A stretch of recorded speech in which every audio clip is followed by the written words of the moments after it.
तो दोस्तों, अगर धरती पर एलियन आ जाते हैं तो इंसानों का क्या रिएक्शन होगा? इंसान एलियन से कैसे बात करेंगे?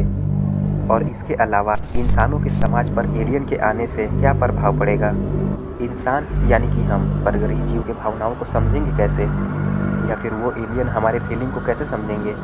तो दोस्तों, हमें अभी से ही तैयारी कर लेनी चाहिए और हमें ये तैयारी अभी करनी होगी, क्योंकि अभी तक हम एलियन से मिलने के लिए तैयार नहीं हैं। पर हमें तैयारी फुल रखनी चाहिए।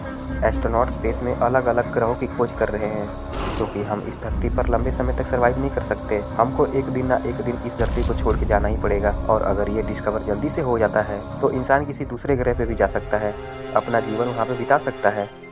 एस्ट्रोनॉट यही तो करते हैं, वो ब्रह्मांड में हैबिटेबल जोन की तलाश में है, ताकि मुसीबत के समय वह दूसरे ग्रह पे जा सके। और अगर दूसरे प्लेनेट पर जीवन पनप भी सकता है तो उस ग्रह पे एलियन का होने का संभावना भी हो सकता है।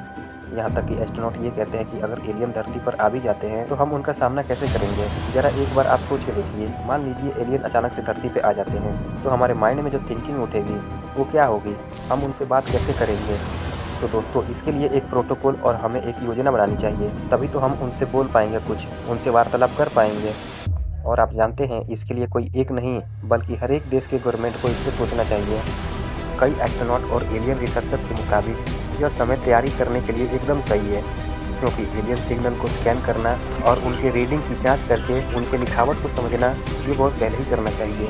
नासा ने यूएफओ को लेकर अपना स्टडी स्टार्ट कर दिया है। एस्ट्रोनॉट लगातार यूएफओ से संबंधित सारी जानकारियां पर स्टडी कर रहे हैं, जिसपे यूएफओ से जुड़ी जानकारियां खोज रहे हैं।